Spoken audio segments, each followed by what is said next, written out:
there's so many fixes needed for V3. Can you update the current situation? Yeah, that's a question I want to get into too. So we'll talk about testnet for a moment. What are we missing? What is broken right now, and what is missing right now? That's what I've heard a lot of people talk about in the ecosystem.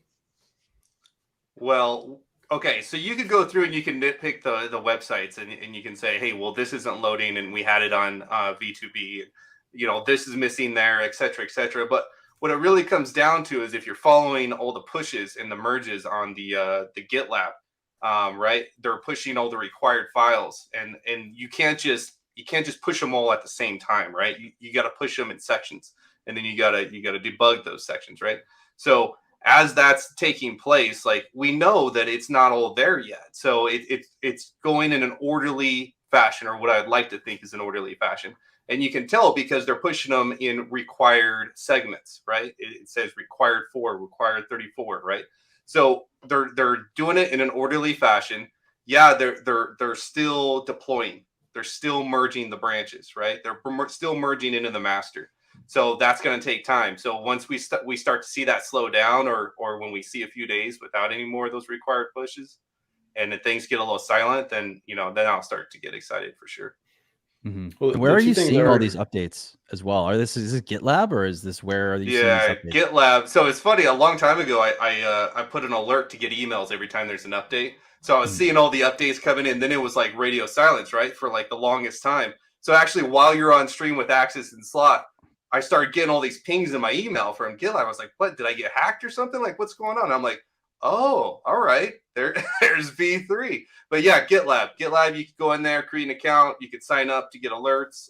You actually get a real good idea of what's going on just based on as you see the comments being posted on what's ready and what's not. It's fun to follow along.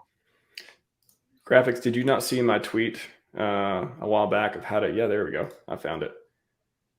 You should sign up. Everyone should sign up. Right after this stream, I'm going to. It's exactly as Giff said. I think the morning before, after I woke up, I could barely sleep after testnet launch. By the way, I woke up at like 4:30 next morning. I'm like, oh, I slept that long. I woke up and I checked my email, and I had like all these updates from them, pushing all the branches and stuff from Shane. Yeah, from Shane, which is awesome. Yeah, and they were just making a lot of the different clients and stuff available, and what else? Yeah, so even today I saw some more updates of different stuff going on. So if you sign up, you can kind of keep up to date. You got to look at the request. You kind of got to know what code looks like, or how certain things work before you can actually understand if this is meaningful, or like what this has to do with, or is this signaling something else to come. But yeah, totally easy. You just go to get a GitLab account, and then go to PulseChain.com, turn on notifications to watch to all the repos, and you too can be an insider for PulseChain updates, the public ones at least. Not all of them. You won't get the private ones that they don't make public, but you'll get the public stuff at least. Sweet. I'm on it. Yeah. So, but as far as, because I know when it first launched, what there were some transactions were failing on PulseX, and then the buy and burn was missing.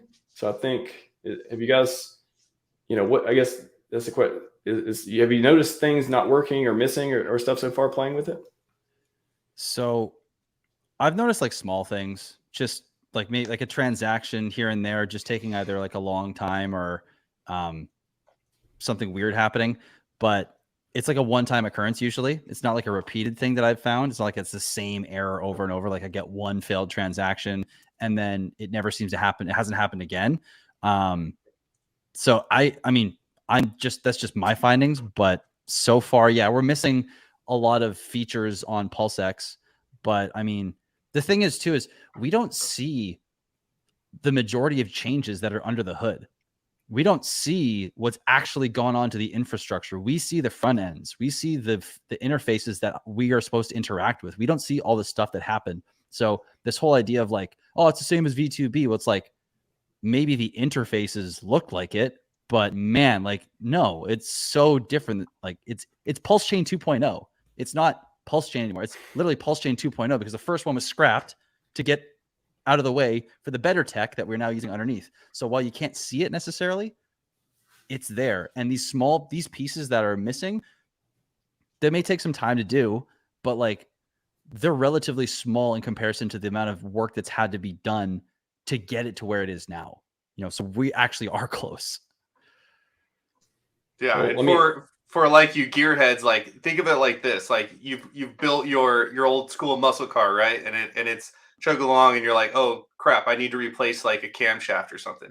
You gotta pull the whole motor apart, pull it all apart, blueprint it, get it all back together again. So this is just a process of rebuilding it back together again with the updated code. So it's gonna be a process, and just enjoy watching the work being done, because it's remarkable. Mm-hmm. Well, let me wake everyone up real quick.